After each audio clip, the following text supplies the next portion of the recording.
Good evening. This is All India Radio. I am Gaurang Dhawanlal and with me is Renuka with the evening news.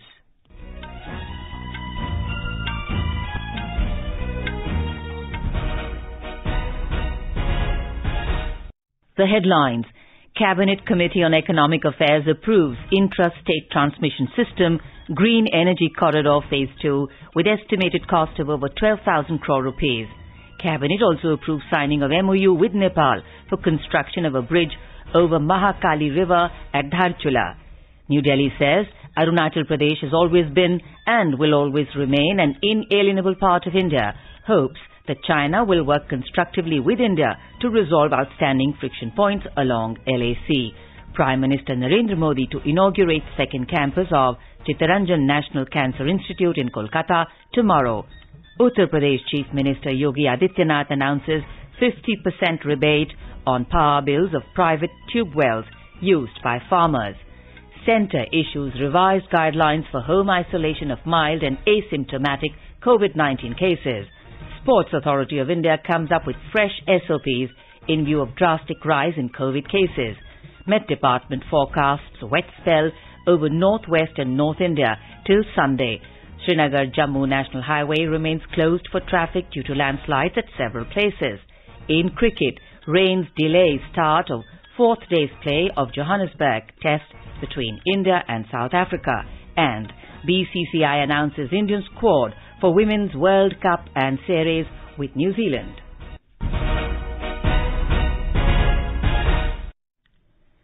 As India marches towards administering 150 crore vaccine doses against COVID-19, news about the new corona variant is a cause for concern. We appeal to our listeners to get fully vaccinated and help others, including children between 15 and 18 years, get vaccinated, as nationwide vaccination of teenagers is also underway now. Please continue to follow these 3 simple steps to stay safe. Wear a face mask, maintain 2 gaz ki duri for social distancing, and focus on hand and face hygiene. For any COVID-related information and guidance, contact the national helpline numbers 011 239 78046 and 1075. And now, the news in detail.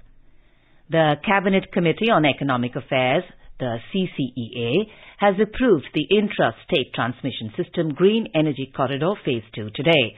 Briefing the media in New Delhi this evening, Information and Broadcasting Minister Anurag Thakur said the scheme will add approximately 10,750 circuit kilometers of transmission lines and around 27,500 megavolt amperes transformation capacity of substations. Intrastate transmission system green energy corridor के phase 2 पर लगभग 12,000 करोड़ रुपया खर्च होगा और इस scheme के माध्यम से 10,750 सर्किट किलोमीटर ट्रांसमिशन लाइन का निर्माण होगा और लगभग 20 गीगावाट रिन्यूएबल पावर का इवैक्यूएशन किया जाएगा। फेज 2 के अंतर्गत 7 राज्यों में, जो कि गुजरात, हिमाचल प्रदेश, कर्नाटक, केरल, उत्तर प्रदेश, तमिलनाडु, राजस्थान, यहां पर 10,750 सर्किट किलोमीटर ट्रांसमिशन लाइन का निर्माण होगा। पहले भी जो फेज 1 था, उसमें अब तक लगभग 80% काम पूरा हो चुका है। फेज 1 में 10,142 करोड़ रुपए की कुल लागत थी और इनमें 8 राज्यों के लिए स्वीकृति दी गई थी। The minister informed that the transmission systems will be created over a period of 5 years from the financial year 2021-22 to 2025-26. The scheme will help in achieving the target of 450 gigawatt installed renewable energy capacity by 2030. The Cabinet has also approved a memorandum of understanding between India and Nepal for the construction of a bridge over Mahakali River at Dharchula. As close neighbors, India and Nepal share unique ties of friendship and cooperation, characterized by an open border and deep-rooted people-to-people contacts of kinship and culture. Bharat और नेपाल के बीच में एक bridge Mahakali river के ऊपर बनेगा धारचूला में।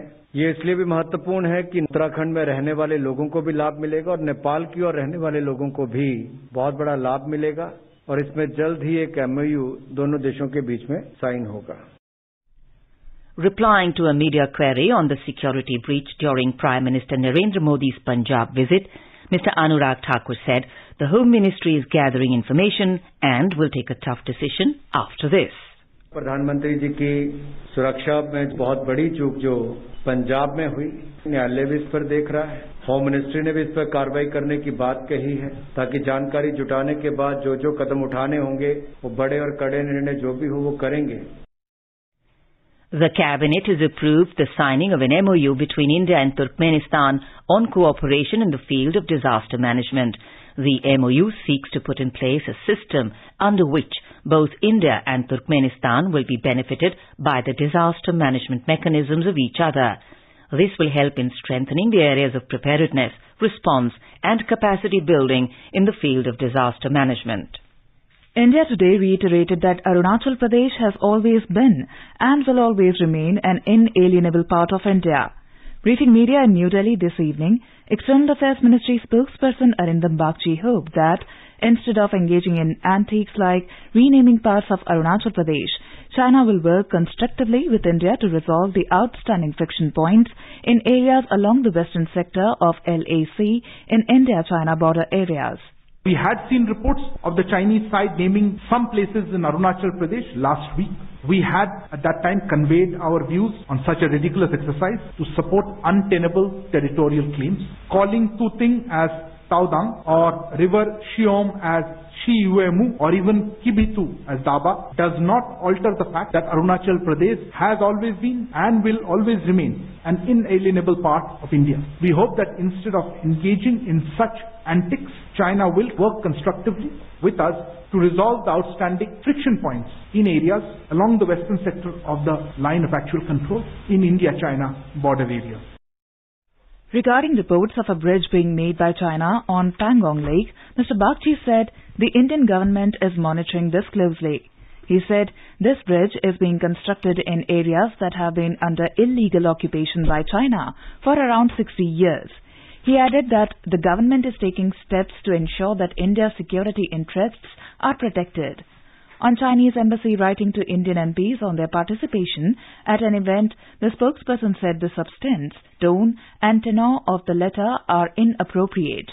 He said that India expects the Chinese side to refrain from hyping the normal activities by Indian MPs and further complicate the situation in bilateral relations. Mr. Bagchi also said that media reports on Chinese soldiers allegedly in Galwan Valley are not factually correct. Responding to queries on Pakistan Prime Minister Imran Khan raising the Jammu and Kashmir issue on inter-nation fora, the MEA spokesman said Jammu and Kashmir is an integral part of India. Mr. Bagchi said Mr. Khan is the Prime Minister of a country which openly supports cross-border terrorism and which sheltered terrorist Osama bin Laden. The External Affairs Ministry today said India has taken up with Sri Lanka the detention of 68 fishermen and 10 boats that had been taken into custody by the Sri Lankan authorities last month. Briefing media in New Delhi this evening, Ministry spokesperson Arindam Bagchi said these detained fishermen have been provided the necessary support by officials from the Indian Consulate General in Jaffna. The High Commission of India in Colombo has taken up the issue of early release of these Indian fishermen with the Sri Lankan authorities. As a result of these efforts, 12 fishermen have now been released. The High Commission is making arrangements for their early repatriation. The High Commission is also engaged with the Sri Lankan authorities for the early release remaining fishermen and their boats. On Sri Lankan cabinet clearing Trincomalee oil tank farms, the spokesperson said energy security is an important area of bilateral cooperation with Sri Lanka. He said India is in consultation with Sri Lanka for modernization of Trincomalee oil tank farms, which will allow for fuel storage and augment bilateral energy security. Prime Minister Narendra Modi will inaugurate the second campus of the Chittaranjan National Cancer Institute, Cnci, in Kolkata tomorrow via video conferencing. The second campus of Cnci has been built in line with the Prime Minister's vision to expand and upgrade health facilities in all parts of the country.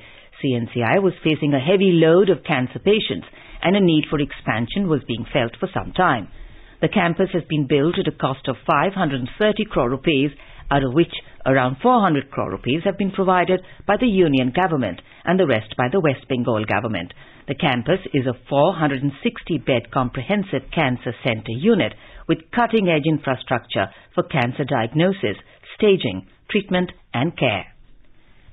In a big relief to farmers, Uttar Pradesh Chief Minister Yogi Adityanath has announced 50% free ship in power bills of private tube wells used by farmers in the state.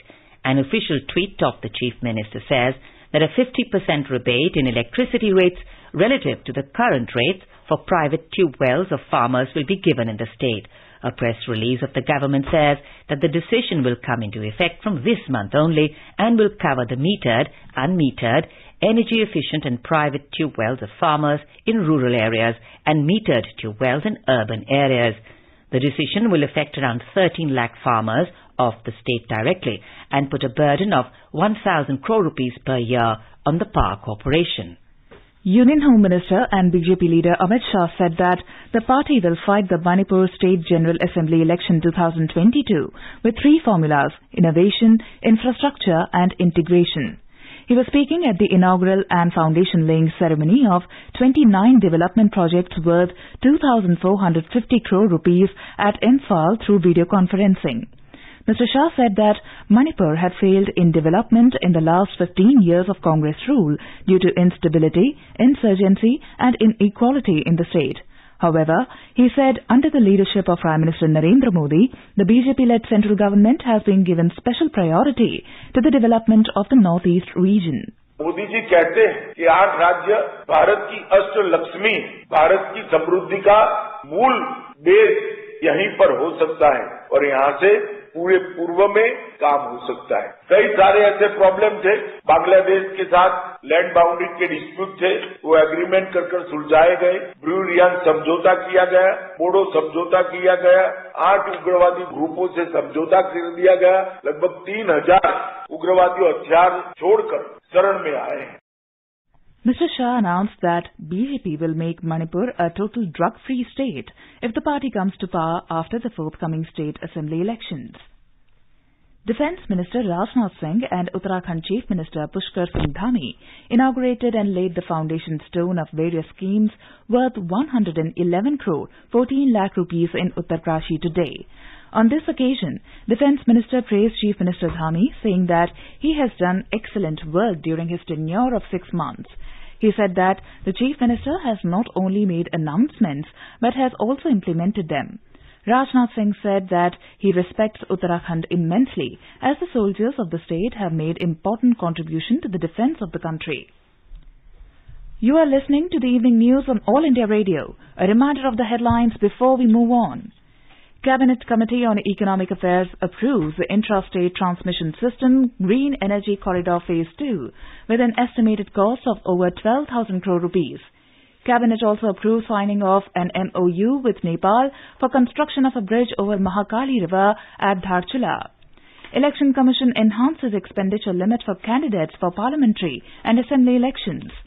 New Delhi says Arunachal Pradesh has always been and will always remain an inalienable part of India. Hopes China will work constructively with India to resolve outstanding friction points along the LAC. Prime Minister Narendra Modi to inaugurate second campus of Chittaranjan National Centre Cancer Institute in Kolkata tomorrow. Uttar Pradesh Chief Minister Yogi Adityanath announces 50% rebate on power bills of private tube wells used by farmers. Centre issues revised guidelines for home isolation of mild and asymptomatic COVID-19 cases. Met Department forecasts wet spell over northwest and North India till Sunday. Srinagar-Jammu National Highway remains closed for traffic due to landslides at several places. In cricket, rain delays start of the 4th day's plays of Johannesburg Test between India and South Africa. And BCCI announces Indian squad for Women's World Cup and Series with New Zealand.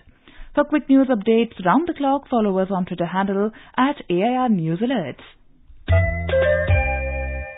चलो मिलकर एक शुरुआत करें, चलो एक फैसला आज करें, मास्क नहीं तो टोकेंगे, कोरोना को रोकेंगे, चलो एक इरादा करते हैं, चलो कुछ वादा करते हैं, मास्क नहीं तो टोकेंगे, कोरोना को रोकेंगे।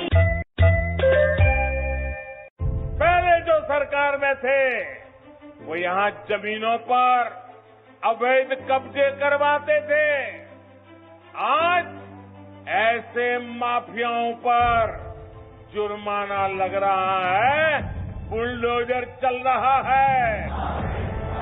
हमारे नए उत्तर प्रदेश में माफियाओं, दंगाइयों और भ्रष्टों पर हो रहा प्रहार है, इसीलिए फर्क साफ है।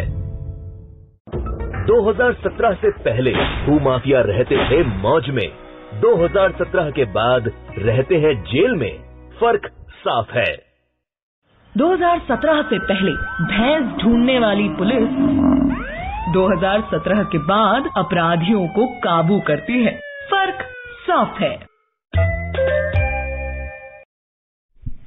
Welcome back to the evening news. The Election Commission has enhanced the existing election expenditure limit for candidates in parliamentary and assembly constituencies. These limits will be applicable in all upcoming elections. The last major revision in the election expenditure limit was carried out in 2014, which was further increased by 10% in 2020. The EC had formed a committee to study the cost factors and other related issues and make suitable recommendations. The Commission has accepted the recommendations of the committee and decided to enhance the existing election expenditure limit for candidates. India's COVID-19 vaccination coverage has crossed 149 crore 57 lakh today. Out of the total, 87 crore 21 lakh doses have been administered as a first dose and 62 crore 35 lakh doses administered as second dose. Union Health Ministry said more than 85 lakh vaccine doses have been administered till 7 p.m. today. The ministry said more than 1 crore 64 lakh cumulative COVID-19 vaccine doses were administered among adolescents between 15 to 18 age group on the fourth day of the vaccination drive for adolescents. The Union Health Ministry has issued revised guidelines for home isolation of mild and asymptomatic COVID-19 cases. As per the guidelines, the COVID patient must isolate himself from other household members, especially the elderly and those with comorbid conditions. Self-monitoring of blood oxygen saturation with a pulse oximeter for the patient is advised. The patient and caregiver must seek immediate medical attention if serious signs or symptoms develop. These could include unresolved high-grade fever of more than 100 degrees for more than 3 days, difficulty in breathing, dip in oxygen saturation, persistent pain in the chest and severe fatigue and myalgia. As Maharashtra sees a spike in COVID-19 cases, a new order issued by the Birhan Mumbai Municipal Corporation has asked all private hospitals to increase their share of beds for COVID-19 patients before 10th of this month. More in this report from our Mumbai correspondent.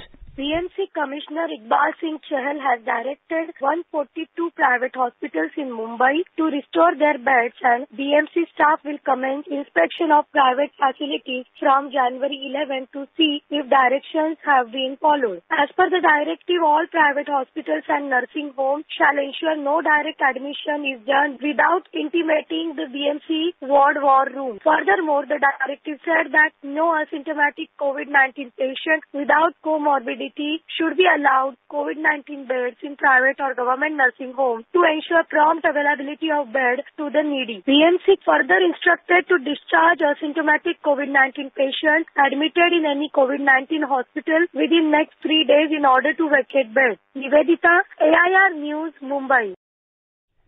And now let's listen to our special program, Azadi Ka Safar, highlighting the importance of this day during the freedom struggle. आजादी का Amrit Mahotsav.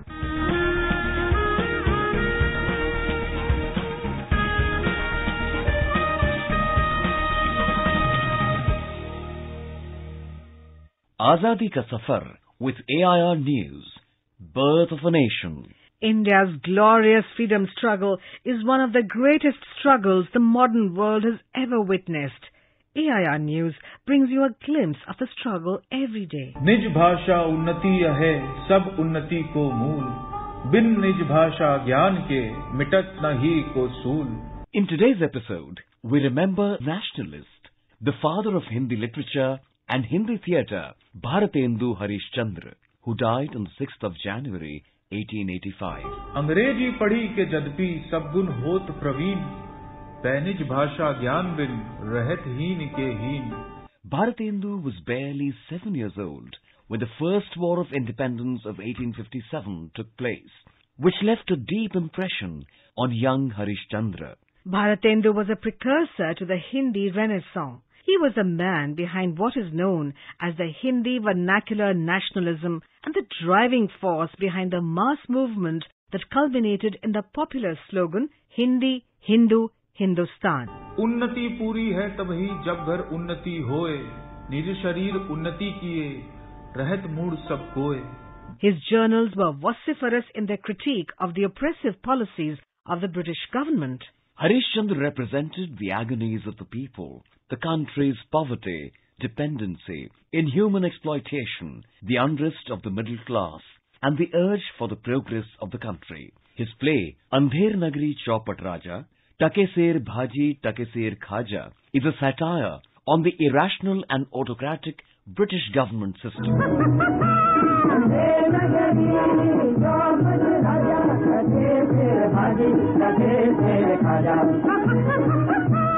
Bharatendu used new media, especially publications, to shape public opinion. He launched the first Hindi movement in the country.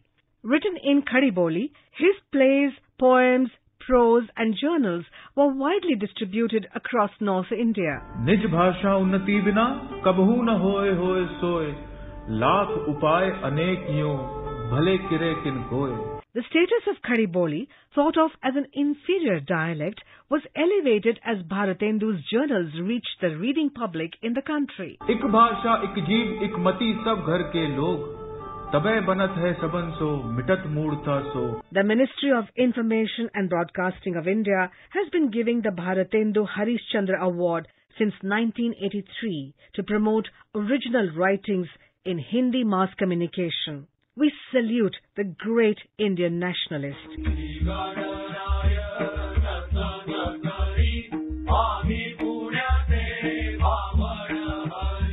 We also remember playwright Vijay Dhundopant Tendulkar, who was born on the 6th of January 1928 in Kolhapur, Maharashtra.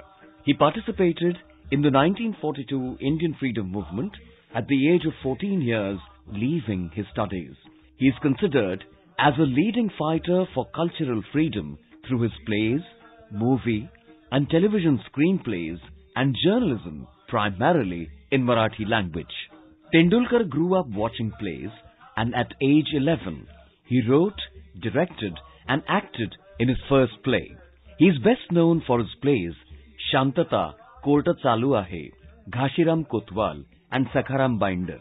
Thematically, his plays have ranged from the alienation of the modern individual to contemporary politics, from socio-individual tensions to the complexities of human character, from the exploration of man-woman relationships to reinterpretations of historical episodes.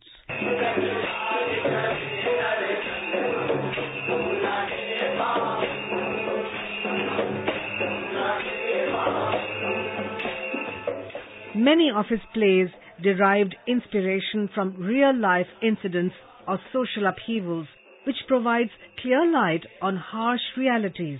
He is the recipient of many prestigious awards. We salute the great man.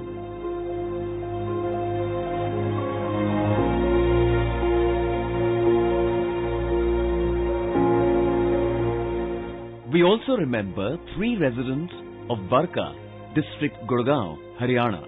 Khushiram, son of Chandu Meo, Amir, son of Mubarak Meo, and Ranbaz Meo, son of Malkhan Meo, who took part in the First War of Indian Independence of 1857. They were arrested by the British authorities, tried for sedition and sentenced to death, martyred on the 6th of January 1858. We salute the great sons of the soil. That brings us to the end of this episode of Azadi Ka Safar with AIR News. See you in the next episode tomorrow.